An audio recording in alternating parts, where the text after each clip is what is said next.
உள்ளம் உருகும் மனநிலை வேண்டும். அன்புக்குரிய சகோதர சகோதரிகளே, இன்றைய நற்செய்தியில் 2 முக்கியமான பகுதி வந்திருக்கிறது. ஒன்று, ஆண்டவர் இயேசு ஊமை பேயை நீக்குகின்ற நிகழ்வு, அந்த அற்புதம் நடக்கிறது.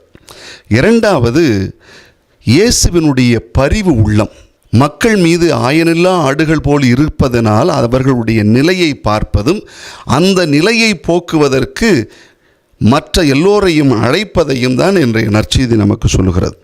அவர்கள் ஆயனில்லா ஆடுகள் போல் இருந்தார்கள், அதனால் அவர்களுக்கு நாம் ஆயனாக வந்து அவர்களை வழிநடத்த வேண்டும், வாருங்கள், அதற்காக ஜெபியுங்கள், அழைத்தல் வேண்டும் என்று ஜெபியுங்கள் என்று சொல்கிறார்.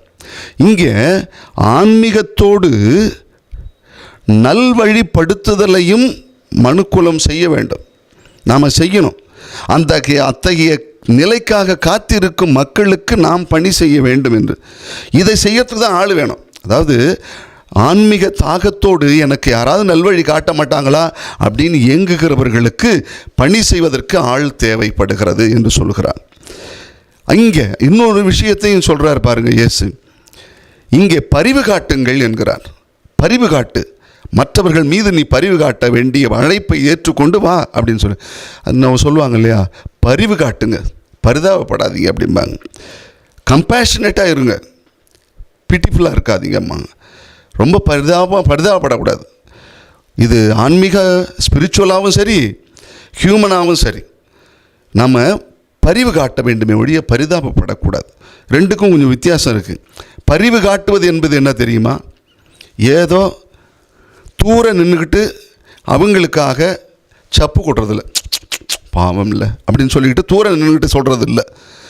உண்மையான அர்த்தம் என்ன சொல்கிறாங்கன்னா, யார் துயரப்படுகிறார்களோ அவர்களோடு நின்று அதை தன் வழியாக உணர்ந்து களத்தில் இறங்கி அதை நீக்குவதற்கு போராடுவது, இதுதான் உண்மையான பரிவு காட்டுதல் என்பது.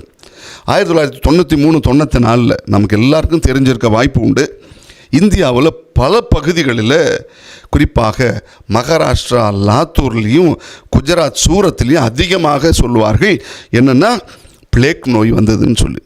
அந்த காலகட்டத்தில் பிளேக் நோய் வந்தது. எல்லோரும் என்ன பண்ணாங்க, வீட்டை பூட்டிக்கிட்டு வீட்டுக்குள்ளே இருந்தாங்க, வெளியில் வரமாட்டாங்க.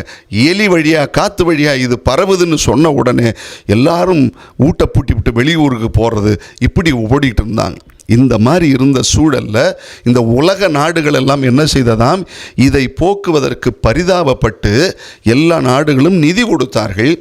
அதற்கான காரியங்கள்லாம் செஞ்சு ரொம்ப பரிதாபப்பட்டு பேசியிருக்கிறாங்க, பதிவும் செய்திருக்கிறார்கள். ஆனால் இந்த சூழலில் தான் 80 வயசு இருக்கும் அன்னை தெரசா, அவங்க களத்தில் இறங்கி பணி செய்கிறதுக்கு போகிறாங்க அவங்களுடைய அருட்சகோதரிகளோடு. அப்போ என்ன சொல்கிறாங்க தெரியுமா அவர்கிட்ட, இந்த மாதிரிம்மா உங்களுக்கு வயசாகிடுச்சு, உங்களுக்கு உடம்பு பலவீனமாக இருக்குது, அதோடு இல்லை இதயம் பலவீனமாகவும் இருக்குது, அதனால் நீங்கள் என்ன செய்கிறீங்க, நீங்கள் போக வேணாம், விடுங்க அப்படின்னு சொல்லி பார்த்துருக்காங்க. அப்போ அவங்க சொன்னாங்களா ஒரு வார்த்தை, மக்கள் பயந்து ஓடும் பொழுது அங்கே இறைவனுடைய அன்பு தேவைப்படும் பொழுது நான் எப்படி உள்ளே இருக்க முடியும் என்று சொன்னார்களாம். இதுதான் உண்மையான பரிவு காட்டுதல். ஆண்டவர் இயேசு இன்று நம்மை கொடுக்கிற அழைப்பு, நம்மளை கூப்பிட்டு இத்தகைய பரிவு காட்டுதலின் பணியை செய்ய அழைப்பு கொடுக்கிறார். வாங்க, இரக்கத்தோடு வாங்க, இறக்கிற வரைக்கும் இரக்கம் காட்டி வாழ்வோம்.